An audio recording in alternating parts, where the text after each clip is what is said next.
দেখুন কত কিছু হয়ে গেল। আসসালামু আলাইকুম, মোমো কিচেন ভিলেজ ফুডে সকলকে স্বাগত জানিয়ে আজকে আবার একটা শাকের রেসিপি নিয়ে এসেছি।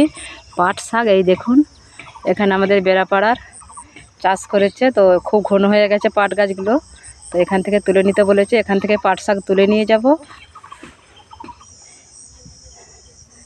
এখানে আমি পাট শাক তুলে নিয়েছি, যে গাছ উঠে নিয়েছি। এবার গিয়ে আমি বাড়িতে বেছে নেব। তুলে নিয়ে চলে এসেছি বাড়িতে। আর যেহেতু পাট শাক প্রথম দেখাচ্ছি, তাই আমি শাক বাছাটা একটু দেখিয়ে দেবো কীভাবে বাছতে হবে। এই দেখুন,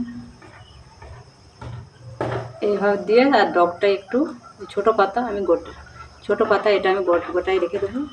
আর যেগুলো বড় সেগুলো এইভাবে একটু শিরগুলোকে এইভাবে ফেলে দিতে হবে, নাহলে বেশি লাল লাল করে। এভাবে ডগটা একটু কেটে এরকম দুভাগ করে নেব।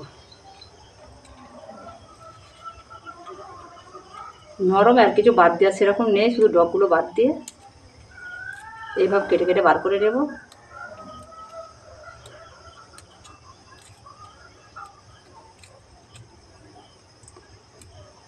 এই চারা গাছের পাট শাকগুলো কিন্তু খেতে খুবই মিষ্টি হয়, দারুণ লাগে শাক।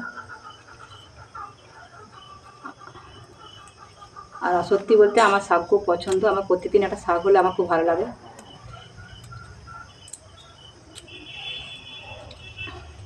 এভাবে করে করে আমি সব শাকগুলি বেছে নেব। চলে এসেছি একবারে চুলো সালে। আর এই দেখুন, পাট শাক ধুয়ে একবার নিয়ে চলে এসেছি, পানিও ঝরে গেছে। আর এখানে নিয়ে চলে এসেছি যেটা দিয়ে আমি ভাজা করব, পেঁয়াজ রসুন কুচো কুচো করে নিয়েছি, আর শুকনো লঙ্কা। আর যারা রসুন খেতে পছন্দ করে না, তারা রসুনটা বাদ দিতে পারেন, লঙ্কা আর পেঁয়াজ দিয়েও করতে পারেন। কিন্তু আমাদের রসুনটা পছন্দ, তাই রসুন দিলাম। যাদের রসুন পছন্দ তারা অবশ্যই দেবে, রসুন দিলে একটা দারুণ, আমাদেরকে তো সেন্টটা ভালোই লাগে। এবার আমি কীভাবে ভাজা করব সেটা আজ আমি পাট শাক কাঁচা ভাজা করব। প্রথমে চুলাটা জ্বালিয়ে দেবো আমি। কড়া গরম হয়ে গেছে, এবার আমি তেল দিয়ে দেবো। আর শাকটা অল্পই একটু হয়ে যাবে, একদম একটু তেলটা ভারী হলে ভালো লাগে।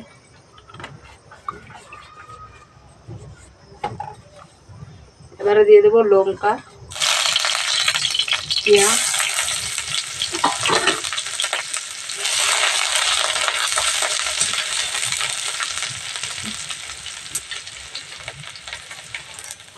হালকা এটা ভাজা হলে এবার দিয়ে দেবো রসুন কুচনোটা,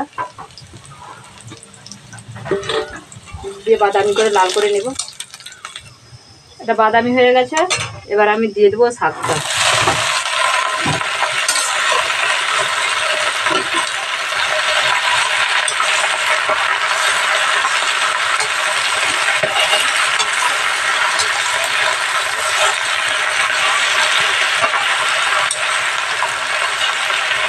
এবার ছাড়া করে নেড়ে দেবো। একদম এখন সামান্য নুন দেবো, কারণ একদম কমে যাবে।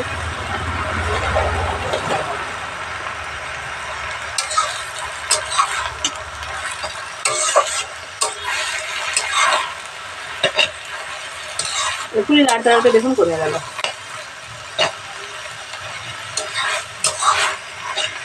জোরে জোরে জাল করে ভাজা ভাজা করে নেব। পানিটা পুরো শুকিয়ে গেছে, আর সামান্য পানিটা শুকাবে। আর দেখুন কত কিছু হয়ে গেল। আর এই পাট শাকটা একদম নরম, আর খেতে কিন্তু খুবই মিষ্টি হয়।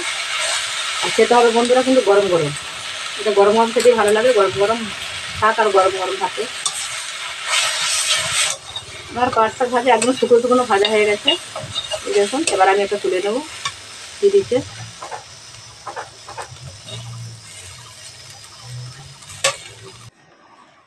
এই দেখুন, পাট শাক নিয়ে আমি চলে এসেছি বাড়িতে। আর বন্ধুরা কতটা সুন্দর আর কত লোভনীয় ঠিক হয়েছে পাট শাক ভাজা, আর খেতে কিন্তু খুব দারুণ মিষ্টি হয়, আমি আগে বলেছি। আর বন্ধুরা, আমি যেহেতু আপনাদেরকে দেখাবো, যার কারণে আমি আগে ভাজা করে নিয়েছি।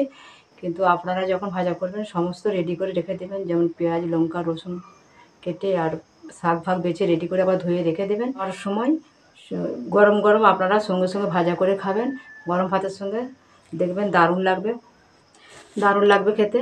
আমি কিন্তু ওইভাবে খাই, আজকে দেখানোর জন্য বলে আমি একটু আগে করে ফেললাম। আর গরম গরম খেতে বন্ধুরা দারুণ লাগে খেতে এই শাকটি। আর আজকের ভিডিও কেমন লাগলো অবশ্যই কমেন্ট করে জানাবেন। যারা আমার শুরু থেকে শেষ পর্যন্ত প্রত্যেকটা ভিডিও দেখেন বা দেখছেন, তাদেরকে অসংখ্য ধন্যবাদ। আর আজকের মতো ভিডিও, আমার পাট শাকের ভিডিও এখানেই শেষ। আবার দেখা হবে অন্য কোনো রেসিপির সঙ্গে। ততক্ষণ আপনারা ভালো থাকুন, সুস্থ থাকুন। ধন্যবাদ।